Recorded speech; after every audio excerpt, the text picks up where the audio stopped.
성도님들, 우리 교회는 지금 새로운 도약을 위한 기도로 우리 성도님들의 마음을 모으고 있습니다. 9월 첫째 주 금요일에 1차 전교인 금요 기도회로 모였고요.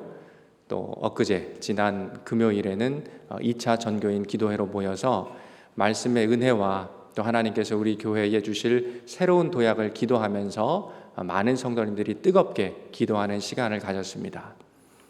그런데 1차와 2차 전교인 기도회에서 제가 말씀을 시작하며 던졌던 그런 물음이 있어요. 그게 뭐냐? 우리가 지금 기도하기 위하여 모인 이 기도회에 타이틀이 있다. 그게 뭐죠? 새로운 도약을 위한 것이다. 그런데 오늘 기도회에 참여하신 성도님들은 정말 우리 교회에 하나님이 역사하셔서 우리 교회에 새로운 도약을 이끌어 주시기를 원하는가라는 그런 질문이었어요. 그리고 엊그제 금요일에는 제가 또 다른 본질적인 질문을 던졌습니다. 그건 뭐냐? 여러분들의 마음에 우리의 기도회의 자리, 예배의 자리 가운데 역사하실 그 주님을 향한 갈망과 간절함이 있는가? 하나님을 향한 그 소망이 있느냐라는 질문으로 기도회를 시작했습니다. 오늘 저는 예배의 이 말씀을 시작하면서 우리 성도님들에게 똑같은 질문을 드리고 싶어요. 여러분들은 오늘의 이 말씀을 통해서 우리가 드리는 이 귀한 예배의 시간을 통해서 역사하시는 그 하나님을 갈망하고 기대하고 계십니까? 그 하나님으로 인해서 들려주시는 말씀을 통해 나의 생각과 나의 삶이 하나님의 합당한 그러한 모습으로 변화되기를 원하십니까?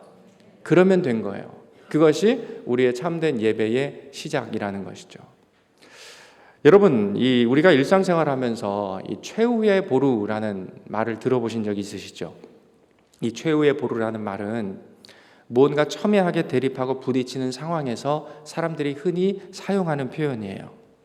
이 보루라는 게 뭔가 제가 이렇게 사전을 찾아보니까요, 이게 원래 군사용어를 합니다. 이 전투를 할 때 사용하는 성이나 요새 같은 군사 시설을 의미하는 단어가 이 보루라는 단어예요. 그래서 최후의 보루다라는 것은 우리가 결코 잃어서는 안 되는 최후의 지점이라는 뜻을 가지고 있는 단어라는 거죠. 그런데 여러분, 이 최후의 보루라는 말이 우리가 살아가는 일상생활에서도 쓰인다는 것은 어떤 의미일까요? 우리가 살아가는 일상생활 속에서도 반드시 우리 각자가 지켜내야 될 가치가 있다. 끝까지 지켜내야 될 영역이 있다는 것을 우리에게 말해주는 것입니다. 사실 이 자리에 많은 성도님들이 함께 예배 드리시는데요. 여러분 각자가 또 여러분들이 속해 있는 가정 또 우리 교회 공동체가 지키고 싶은 가치들이 있다는 거예요. 그래서 우리가 다녔던 학교 생활을 한번 생각해 보십시오. 각 교실마다 급훈이라는 것을 걸어놓습니다. 그 학급이 추구하는 가치예요. 또 공공기관마다 국정과제라고 해서 그 나라가 지켜내고 싶은, 이루고 싶은 가치들을 적어둡니다. 여러분들이 몸담고 있는 기업을 보세요. 사운을 걸고 열심히 일하는 모습들을 보게 돼요. 저마다 각자 자신들이 지켜나가고 싶은 가치들이 있다라는 것입니다. 자, 그렇다면 우리가 하나님을 예배하고 구원받은 백성으로 이 자리에 모여 있는데요. 구원받은 성도로 살아가는 나에게 그 성도들의 모임인 우리 교회에, 싱가포르 한인교회에 끝까지 지켜야 될 하나님의 그 가치를 주셨다는 겁니다. 그것이 과연 무엇이냐라는 것이죠. 오늘 우리가 읽었던 이 본문은 이스라엘 백성들이 우리와 똑같이 실제 일상, 삶의 과정 속에서 하나님의 구원을 보여주고 있는 이 출애굽기의 한 구절입니다. 하나님이 이 애굽왕 바로의 영향력 아래에서 고통당하는 이스라엘 백성들을 이 하나님의 사람 모세라는 사람을 통해서 건져내셨어요. 여러분, 구원이 무엇입니까? 구원은 건짐을 받는 것을 구원이라고 얘기해요. 무언가로부터 우리가 받는 것, 스스로 빠져나올 수 없는 그러한 상황에서 뭔가 외적인 힘에 의하여 구원함을 받는 것, 건져냄을 받는 것, 이것을 우리는 구원이라고 이야기를 합니다. 이 하나님의 다스리심 안에 있어야 될 하나님의 백성들이 세상의 왕, 공중 권세 잡은 자의 세력 아래에서 고통당하는 모습을 하나님이 보다 못하셔서 바로 그분의 권능의 팔로 이스라엘 백성들을 구출해내신 사건, 이것이 바로 출애굽기가 우리에게 보여주고 있는 구원의 모습이었습니다. 이 거대한 힘으로 온 세상을 호령하고 다스렸던 이 세상왕 바로가 하나님의 백성들을 자신의 뜻대로 마음대로 유린하고 부리고 그들을 고통 가운데 지금 사로잡아 두었다라는 거예요. 그래서 이 이스라엘 백성들은요, 하나님의 손에 의하여 창조된 존재임에도 불구하고 사망과 죄 아래에서 영원한 죽음을 일상 가운데 맛보면서 살 수밖에 없었다라는 것을 이 출애굽기가 우리에게 보여주고 있습니다.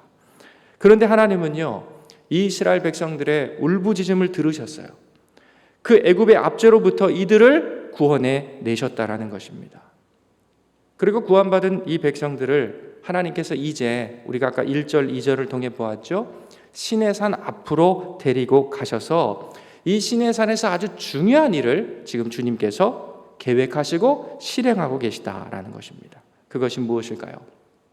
하나님 자신이 왜 이스라엘 백성들 그들을 구원해내셨는지, 지금까지 이들이 경험했던 이 모든 일련의 과정들이 무엇을 의미하는 것인지, 구원받았지만 왜 내가 구원받았는지 영문을 모르는 이스라엘 백성들에게 하나님의 속마음을 그들을 향해 활짝 열어 보여주시는 그 일을 우리 주님께서 오늘 본문을 통해 이루어가고 계시다라는 겁니다. 여러분, 지금 이스라엘 백성들은요, 하나님의 전적인 은혜로 말미암아 구원을 받았어요. 더 이상 이들은 애굽의 압제 아래 놓인 노예가 아닙니다. 죄와 사망으로부터 참된 자유를 얻게 된 자유인이 되었다라는 거예요. 그런데 어찌된 영문인지 이들은 어떠한 이유로 어떤 목적을 향해 내가 구원을 받았는지 아직도 전혀 모르고 있다라는 거예요. 얼떨결에 하나님이 이루신 그 구원을 받았습니다. 그런데 하나님이 왜 나를 구원하셨는지, 여기까지 인도하셨는지를 잘 모르고 있다라는 거예요. 그도 그럴 것이요, 이 애굽 왕의 아래에서 430년이라는 짧지 않은 기간을 노예로 살다 보니까 자신들의 가치가 무엇이고 자신들의 정체성이 무엇인지를 다 잊고 지금 살아오게 된 것입니다. 내가 하나님 보실 때 얼마나 보시기에 존귀한 자인가, 하늘의 보석과 같은 존재인가, 하나님이 나를 얼마나 사랑하시는가, 노예 생활을요 너무나 오래 하다 보니까 패배의식에 빠져서 자신의 존재 가치를 지금 까맣게 잊어버리고 있었다라는 거예요. 이제 이러한 자들에게 우리 하나님은 애굽에서 내가 너희를 구원한 이유가 이것이다, 너희가 구원받고 어떠한 삶을 살아가기를 원하는지 나의 마음이 이것이다 라는 것을 분명하게 보여주고 계십니다. 사랑하는 여러분, 과연 하나님께서 애굽의 압제 아래 있던 이스라엘 백성들을 구원하신 그 이유가 무엇일까요? 구원받은 이스라엘 백성들을 통하여 하나님이 과연 어떤 일을 행하시기를 원하셔서 그들을 구원의 자리에 세워두신 것입니까? 우리에게 이 말씀을 적용하면요, 이런 질문이 될 수 있어요. 세상의 권세, 공중권세 잡은 자 사단과 마귀의 압제로부터 이 죄의 종노릇하던 우리 모두를 그의 아들 예수 그리스도의 십자가로 구원해 주신 이유가 과연 무엇이냐라는 질문이에요. 오늘 우리가 읽었던 본문 5절과 6절을 제가 쉬운 말 성경으로 한 번 더 읽어드리겠습니다. 너희가 내 말을 잘 따르고 나와의 언약을 잘 지킨다면 너희는 민족 가운데서 나의 보물이 될 것이다. 너희는 나를 섬기는 제사장의 나라가 되고 거룩한 민족이 될 것이다. 내가 이스라엘 백성에게, 여기서 얘는 모세를 얘기하는 거죠. 모세야, 너는 이스라엘 백성에게 일러주어야 할 말이 바로 너희를 구원한 나의 뜻이 이것이다 라는 것을 들려주는 것이다. 그렇게 말씀하고 있다는 거예요. 여러분, 다시 한번 들어보세요. 너희는 나를 섬기는 제사장 나라가 되고 거룩한 민족이 될 것이다. 여러분, 본문은 하나님이 이스라엘 백성들을 이미 구원받아 주님께 경배와 예배를 드리고 있는 우리들을 구원하신 이유를 두 가지로 분명하게 제시해주고 있다는 거예요. 첫째는 뭡니까? 제사장 나라로 우리가 든든히 세워져 가는 것입니다. 또 그 사명을 위하여 거룩한 백성으로 우리가 하나님 또 세상을 향하여 견고히 서가는 것이에요. 그래서 구원받은 이스라엘 백성들은요, 우리가 모여 이룬 이 교회 공동체는 먼저 제사장 나라로서 그 사명을 감당해야 될 공동체로 부름받았다라는 것입니다. 제가 지난주에 누가 감사할 수 있는가라는 제하의 말씀을 드리면서 이 제사장이 과연 무엇을 하는 사람인가를 잠깐 언급했던 적이 있습니다. 어떻게 기억하시나요? 예, 감사해요. 잊어버리셔야 또 말할 기회가 있으니까. 여러분, 제사장은요, 뭐 하는 사람이냐? 한마디로 하늘과 땅을 연결하는 사람이에요. 하늘의 하나님과 이 땅에 죄가 관영한 세상 가운데 두 발을 붙이고 살아가는 이 땅의 사람들을 연결하는 다리와 같은 역할을 하는 사람, 그가 바로 제사장입니다. 이 일을 우리가 깊이 생각해 보시면 예수 그리스도께서 이미 하셨어요. 그래서 우리는요, 예수 그리스도를 닮아가는 사람들이에요. 그분의 뒤를, 이미 이루신 그분의 뒤를 쫓아가는 제사장의 삶을 살아가는 사람들입니다. 그런데 구원받은 백성이 받은 이 사명, 하늘과 땅, 하나님과 사람을 연결하는 제사장의 나라의 역할을 감당하기 위해서는 제사와 축복, 이 두 가지의 역할을 우리가 잘 감당해야 한다는 거예요. 뭐와 뭐요? 제사와 축복입니다. 그래서 이 제사장은요, 무엇보다도 하나님께 진실한 예배, 진실한 제사를 드리는 사람, 그가 바로 제사장입니다. 여러분, 성경을 보면 성경은 죄에 대해서 이렇게 얘기합니다. 하나님과 단절된 상태, 그 자체가 뭡니까? 죄라고 말씀하고 있어요. 여러분, 그래서 이 죄 때문에 세상 사람들은요, 우리의 일상 속에 죽음과 고통을 경험한다고 말씀합니다. 그런데 이 죄의 문제를 해결하고 죄인을 살려내기 위해서 반드시 또 다른 생명의 희생이 필요하다는 거죠. 죄인이 아닌 다른 생명의 죽음, 희생을 통해서 그 죄인이 용서받을 수 있게 된다는 겁니다. 그래서 성경은 우리에게 얘기해요. 피 흘림이 없은즉 사함이 없다. 이것이 하나님께서 정하신 구원, 죄사함의 원칙이라는 것입니다.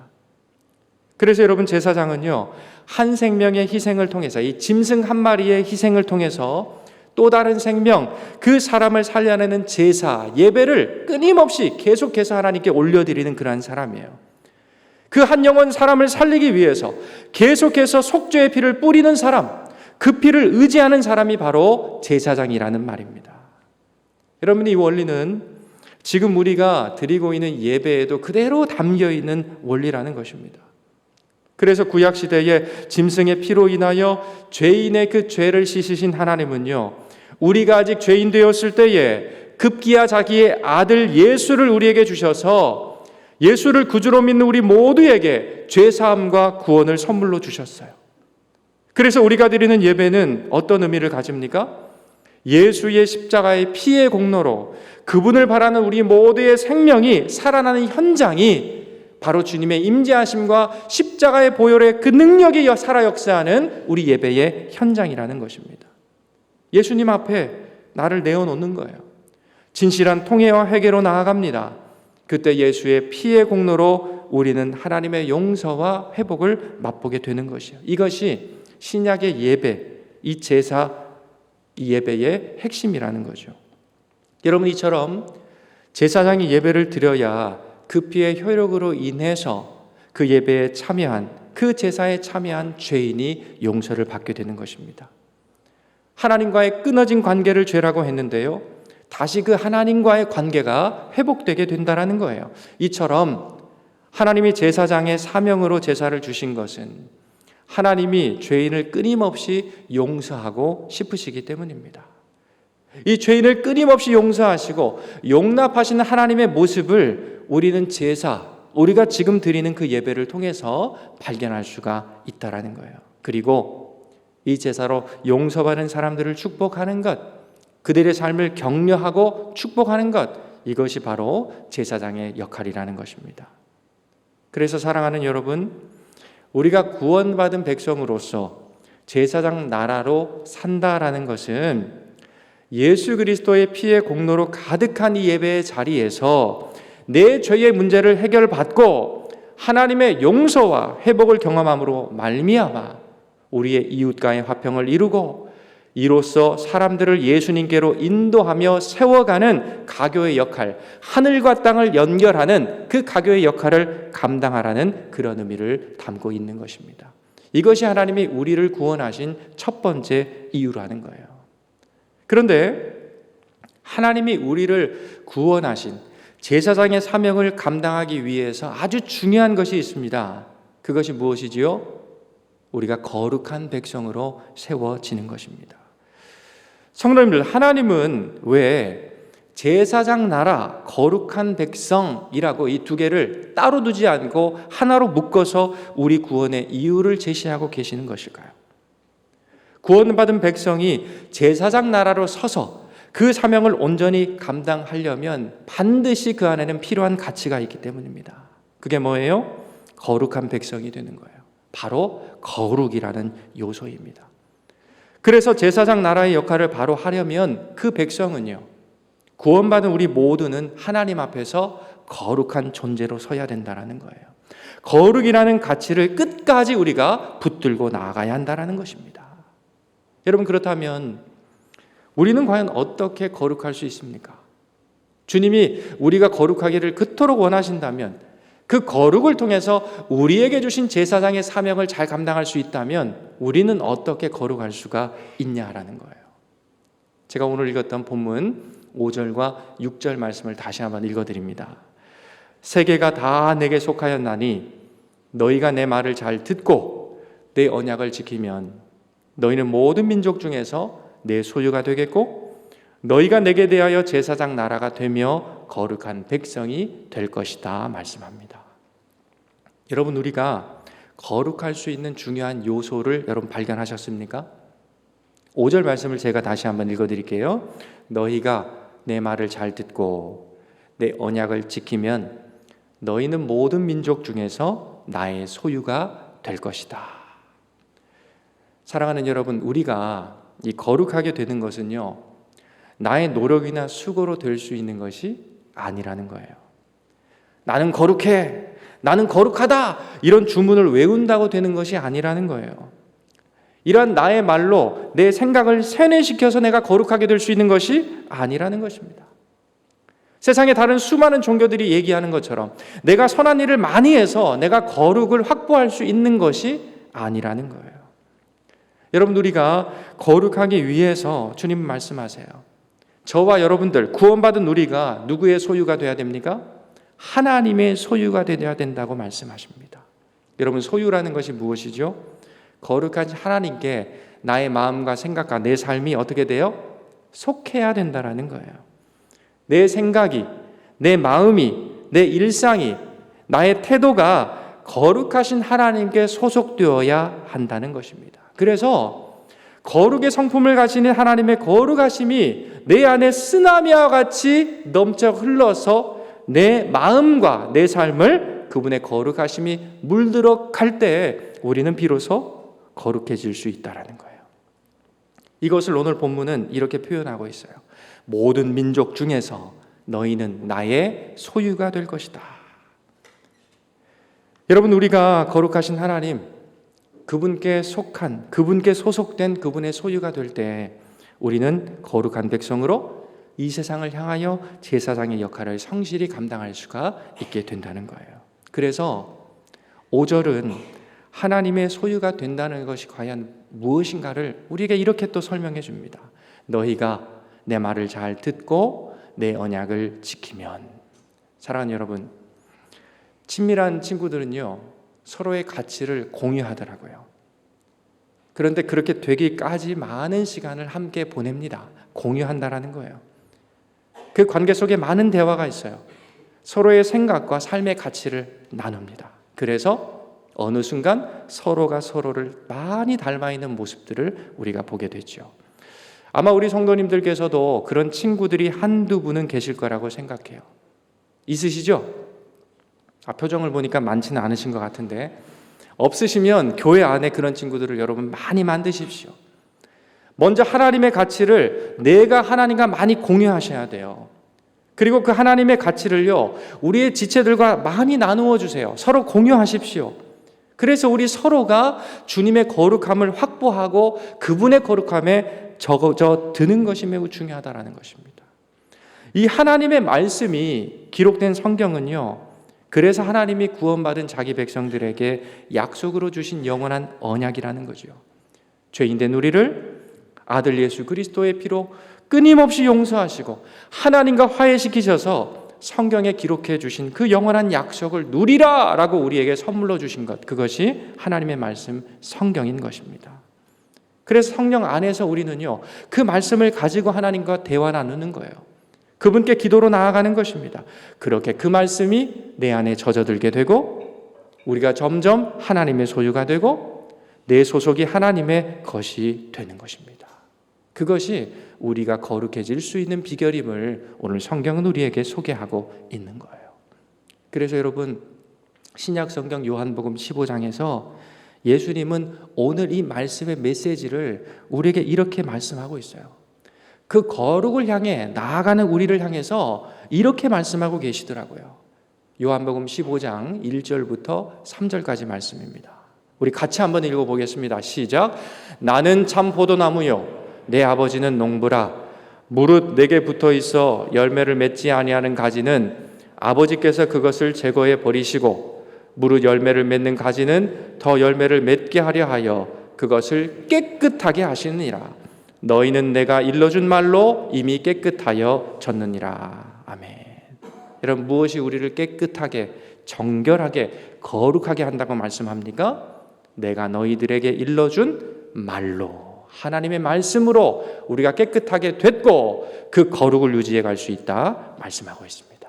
여러분, 거룩하신 하나님께 붙어 있을 때, 그분의 말씀을 늘 공급받고 그 안에 있을 때, 그분의 말씀의 품 가운데 우리가 머물 때 우리는 하나님이 바라시는, 우리를 구원하신 그 목적에 부합한 거룩한 백성으로 설 수 있게 되는 것이고요, 그러한 삶 가운데 거룩한 열매를 맺게 되고 우리를 구원하신 하나님의 뜻을 내가 선 곳마다 펼쳐가는 제사장 나라 거룩한 백성으로 쓰임받게 된다라는 것입니다. 사랑하는 우리 성도님들, 하나님은요, 구원받은 저와 여러분이 또 믿음의 공동체인 우리 싱가포르 한인교회가 제사장 나라 거룩한 백성으로 견고히 서서 이 거룩이라는 가치를 끝까지 잘 담아내는 공동체로 서가기를 간절히 원하고 계십니다. 거룩이라는 것은요, 다시 말씀드리지만 내가 만들어내는 것이 아니에요. 내 안에서 내가 솟아내는 것이 아닙니다. 구원의 하나님, 우리를 십자가의 피로 용서하신 용서의 하나님, 우리에게 그 소중한 사명을 맡겨주신 거룩한 하나님께 우리가 소속될 때, 그분께 나의 삶의 주권을 내어 드릴 때 우리는 거룩한 삶, 거룩한 주님의 사람들로 서갈 수가 있다는 것입니다. 간절히 바라기는 이번 우리가 살아가는 한 주도 하나님께서 우리에게 선물로 주신 이 한 주의 시간도 거룩한 하나님께 끊임없이 나를 밀어넣는, 주님께 우리가 소속되는 은혜 한 주 살아가시기를 간절히 소망합니다. 그리고 그분의 생명의 말씀으로 하나님과 깊이 교제하심으로 말미암아 그분의 거룩하심에 깊이 침잠되는 은혜의 한 주가 되기를 간절히 소망합니다. 그렇다면 하나님께서 그분을 갈망하고 그분을 기뻐하는 우리를 세상을 향한 제사장의 나라, 거룩한 백성으로 세우시고 세상을 향한 하나님의 거룩하신 뜻을 부족하고 미약하지만 하나님을 사랑하고 주님 사랑합니다라는 믿음의 고백으로 서가는 우리 싱가포르 한인교회, 우리 교회 공동체에 소속된 저와 여러분들을 통해 주님의 신실하신 뜻을 이루어갈 줄로 믿습니다. 그런 은혜가 오늘 한 주 우리의 삶에 충만히 임하시기를 우리 주님의 이름으로 간절히 축복드립니다. 아멘. 기도하겠습니다. 하나님 아버지, 우리를 예수 그리스도의 피의 공로로 구원해 주시고 성령 안에서 제사장 나라로 거룩한 백성으로 세워주심을 주여 감사합니다. 우리를 거룩해 하시는 하나님 말씀에 늘 순종함으로 하나님의 소유가 되어 거룩한 백성의 삶으로 제사장의 사명을 넉넉히 감당하는 우리 모두가 우리 싱가포르 한인교회 되게 하여 주옵소서. 오는 한 주의 삶도 주님의 강건하신 팔에 온전히 우리의 삶을 맡겨드리며 우리의 생명 되신 예수 그리스도의 이름으로 간절히 기도하옵나이다. 아멘.